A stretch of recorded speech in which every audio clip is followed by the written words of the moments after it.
Nangako ang Overseas Workers Welfare Administration na tututukan nila ang kaso ng isang Pinay domestic worker na natagpuang patay at palutang-lutang sa dagat sa Hong Kong. Kwento ng kanyang mga kaanak bago mangyari ang insidente. Nakausap pa raw nila ang biktima at isinumbong pa nito ang umano'y di tamang pagtrato sa kanya ng kanyang bagong amo. Balitang hatid ni Cara David. 5 taon ng kasambahay sa Hong Kong si Rowena Gomez. Bihasa na raw ito sa pasikot-sikot doon, kaya ang kanyang pamilya walang pangamba ilang beses man siyang magpabalik-balik sa Hong Kong. Pero iba raw ang huling amo ni Rowena. Pagkain daw doon, hindi daw niya matake. Tapos yung oras, sobra-sobra, hindi daw siya makatulog hanggang alas 12 po. January 21, tumawag at nag-text si Rowena sa kanyang mga kamag-anak. Takot na takot raw ito. Umiyak daw si Wing.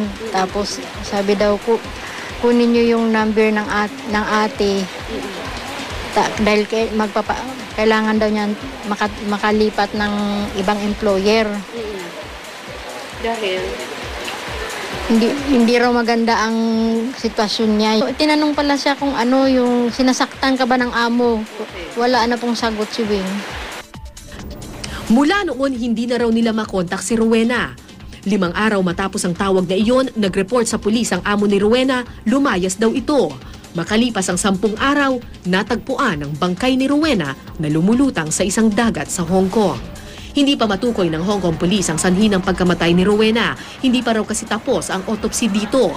Pero hinala ng kanyang ina, hindi nalunod at lalong hindi raw nagpakamatay ang kanyang anak. Kung alis siya, buhay siya dahil marunong siya.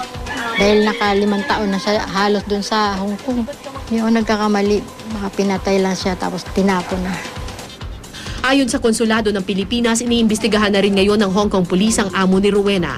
Ayon daw sa amo, January 25, lumayas ang Pilipina at hindi sinabi kung ano ang dahilan. Samantala, inaasikaso na ng recruitment agency ni Rowena ang repatriation sa bangkay nito. Posible raw maiuwi ang labi ni Rowena bago matapos ang Pebrero. Patuloy raw ang financial assistance nila sa pamilya Gomez. Nangako naman ng OWA na tututukan nila ang kaso ni Rowena. Makakatanggap din daw ng nararapat na benepisyo ang kanyang mga kaanak. Si Rowena ang tumatayong breadwinner ng pamilya Gomez. Isang kandila ang nakatirik sa bahay nila sa Antipolo. Hindi raw sila titigil hanggang di nakakamit ang hustisya para kay Rowena. Cara David, GMA News.